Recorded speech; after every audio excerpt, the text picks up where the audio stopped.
here with you for another Idle Heroes video. Today, it's a very quick one. I'm going to show you my daily routine because why not?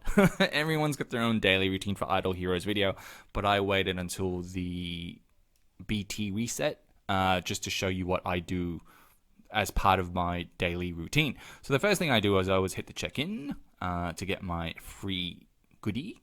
And this month, this 30-day cycle, or is it 20 days?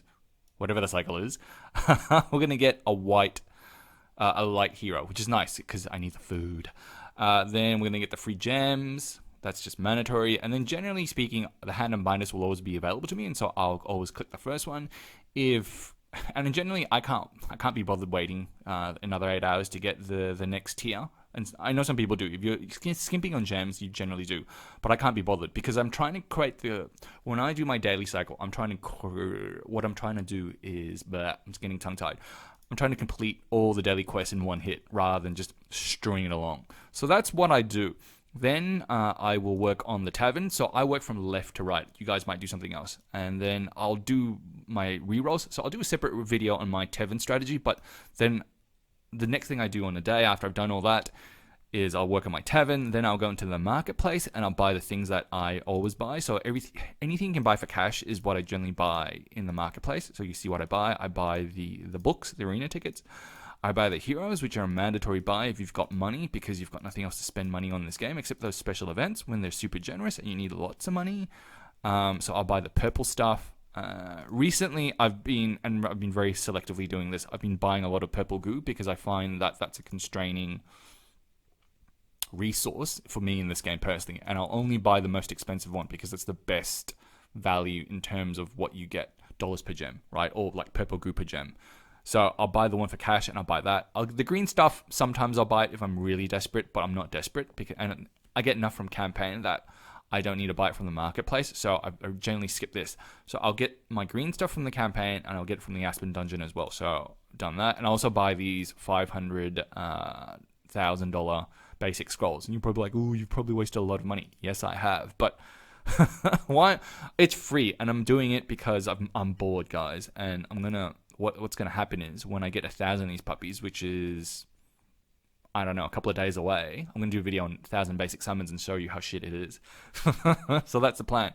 So I've done the basic, and I'll also do, yes, I do on the non-free days, I will also do a heroic summons because I'm OCD and I need to complete all the daily quests.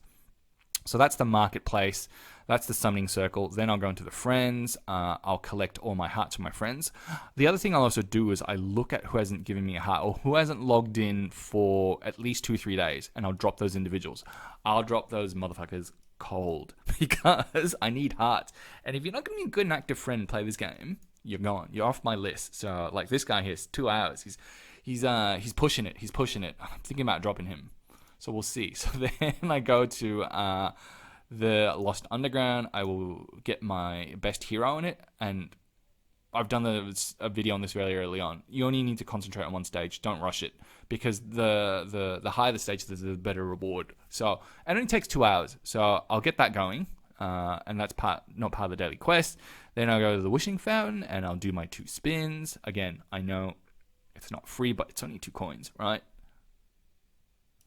So I'll do my 2 spins, and it's super boring. This annoys me every single day. So they should just have a special button in here for a double spin.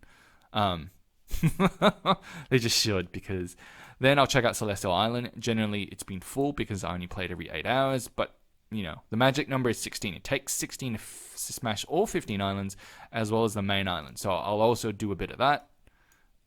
And what we're looking out for is if we can get any skin shards, because I'm a dirty skin collector. So we'll try and get skins, but you know, it's luck of the draw. It's just a gambling. And so the word is they are reworking this mode. It'll be interesting to see what they come up with. But out of all the modes, Celestial Island is the most confusing and the least rewarding, especially for new players.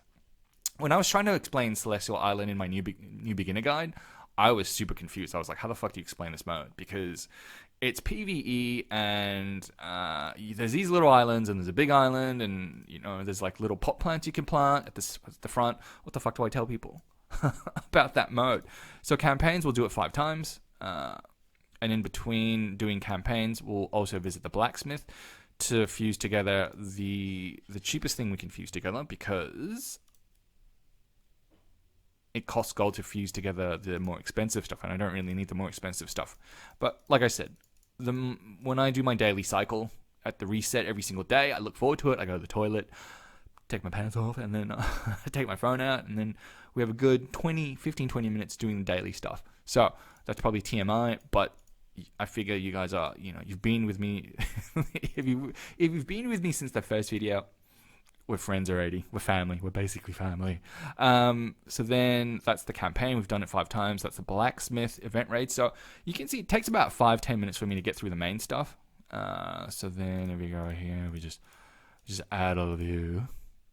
And so what I've realized about this game is there are certain things that are server side and client side in terms of the information that's saved, right? So what I mean by that is if you transfer devices, there are things that won't be remembered, like your lineup for Crystal Crown League, your lineup for Tribe of the Champions, your lineup for Event Raid, and things like that. Stuff that I'll remember are obviously how much gold, gems, and how much of the essential resources you have, and that's to prevent hacking. But in terms of things that they store on your actual device, lineups for like basically PvE and PvP, it doesn't remember, except for Interdimensional Arena, which is super annoying when you change devices. But that was something I noticed now that I flick between so many devices. I'm like, what the hell? They don't remember my lineup. I have to remember it myself.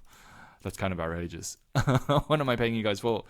So you'll see that we're doing the event raid, and I only buy the extra smashes just for the extra food. And for those of you that don't know, you should always buy, where possible, if you're going to spend money on this game and you're a dolphin, or you're going to spend gems, it's basically here. For this event raid, you want to buy as much extra smashes, hero challenges as you can, because why? You're after this 4-star shard, which you can fuse together to make 5-star heroes, which you can fuse or feed away to make 6-star heroes all the way up to E5, right? So that's one of the critical sources of food, and you also have to do it as part of the daily quest. Then I go to Sealand, and I'll buy an extra 3 smashes for the day, and I always buy 3 smashes every single day, and I'll smash dark because that's where I've gotten to 20. But wherever you are on your Sealand, wherever you got to the highest level, you should just basically smash that, because you get the most 4-star shards from that every single day.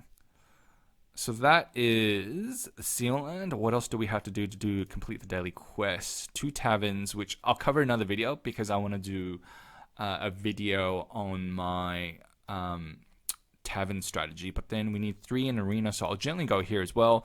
And when I'm in the arena, I basically do everything. I'll do the Crystal Crown League first, so I'll find 3 random heroes to smash, and it's generally this guy because he's not in my guild, and I'll lose because he's got a better lineup than I do. And that was a complete fucking waste, so I won't smash him anymore. Then we'll smash this guy because we can, and I know I'll win. So 7-Up is the only guy I can't beat right now, and that's because he swapped out his Amun-Ra for a Belrain in his lineup. Apart from that, he's got a completely identical lineup to me, right? So you see here, completely identical lineup. The only difference is he's got a Belrain instead of an Amun-Ra, and so that seems to work better for him. Then we'll smash Babycon because he's the next highest one. But then as a welcome back to a player I haven't seen in a while, I'm going to smash him. So where's Jockey? Jockey. I saw you, Jockey. Don't hide from me, son. Don't hide from me. So Jockey is the guild leader for our... he's the guild leader of our arch nemesis guild, DW. There are only 2 mega guilds in this server, on the server. One of them is my guard, which is Meg, and the other one is DW. And there's a lot of DW members, but generally they are the second-class spenders. First-class individuals until, well, actually, no, you're second-class individuals until you join us. We are recruiting, so if you are a DW subscriber or viewer of my videos, we are recruiting. And apart from cookies, we also offer Guild War first place frames, and what else do we offer? We also offer Trial of the Champions, more importantly, the medal for coming first. You guys, none of you guys have been able to get it because we cheat, we collude, and we work out who needs to come first to get that every single week, and all our members have it. So Jockey, where are you? Oh, you've gone. You're too far down. I can't attack you anymore. But welcome back, Jockey. I was going to attack you. Then I'm going to try the Champions or Free Team Up Arena, depending on what's open. So this week, it's try the Champions. I'm in 8th place. I am 15-20. And so who's weaker than me? Fire F is weaker than me. Burnak is weaker than me. Tholgar is weaker than me. And the reason why I'm not attacking anyone else, like say, for example, Del Luna, is because come around the time, with 10 minutes to go, there are people that just basically snipe their way all the way to the top, and they're going to attack all the weak players first before they attack me, because I'm 8-9-0. And so basically I wait for those other players to snipe their way back to the top, and I hit those players. That's my strategy, rather than waste, because it's 3 tickets per hit here, right? That's why I don't try and get too far ahead of myself on this game, or at this particular point in time, because this guy, I know he can trade out with me. He's got a, see this 719? He's invested all his power in these 2 lineups, and I'm entirely convinced that he can beat me. I might just smash him once, just for the video.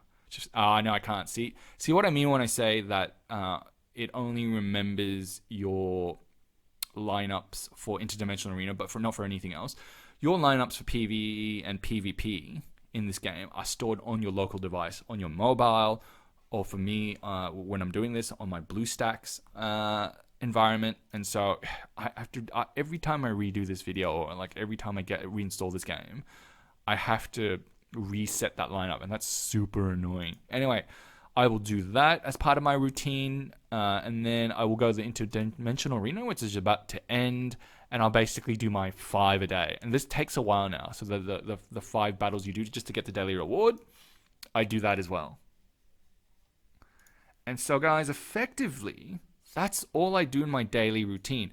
And then if the Brave Trial or the Aspen Dungeon is open, I will also do that as part of my routine, or I might just save it for a bit later on, because Brave Trial takes a while, right? But then I might go into Aspen. I'll generally, again, this is a lunchtime activity rather than the 11 a.m. toilet routine. I'll basically get in, and I will look for anything that I can buy as part of my toilet break, and when I say what I'm looking to buy is basically anything for gold. Because I've got so much gold, I think everyone does the same thing with the Aspen Dungeon. Because gold is the one currency that you can sort of relatively easy come by. When you've got too much and you're looking for things to buy, literally just buy everything for gold in the Aspen Dungeon. Just everything. Because why not? What are you going to spend it on? What else are you going to spend it on? Those special events where you can trade gold for dummies or anything else, those are one-off. Those are like once, twice a year. And by the time those events roll around, you're going to have so much gold saved up that you're not going to in any way regret spending it in the Aspen Dungeon. And certainly I don't. But if you're worried about gold and you're a newer player in Limited, what I would say is you should buy the tickets for gold. You should buy the purple stuff for gold. What else should you buy for gold? Tickets, purple stuff. You can ignore the green stuff, but everything else, just buy for gold. And I would generally do this at a later stage. But that's my daily routine. Also, don't forget to check your mail and collect all the goodies. I should have mentioned left to right. I actually start from the mail first. So get your mail. And then I'm OCD. Let's just do the Tavern Quest. So with the Tavern Quest, like I said, another video, and I'll discuss my reroll strategy. But the other thing that I do when I do my Tavern Quest is I generally don't complete all the quests from the day before until the following day, just so when the server resets, I can just knock that daily quest out of the way as quickly as possible. So you'll see here, these are all the Tavern Quests from yesterday that I didn't complete. I just leave them until the following day because you don't get any additional prize for just doing them straight off. So there we go. I've done my daily quests. The OCD person in me is now comfortable and I can move on with my day. Hope you found that video useful or just amusing at the very least. Let me know what your daily routine is and if it differs in any way. Thanks for watching, guys.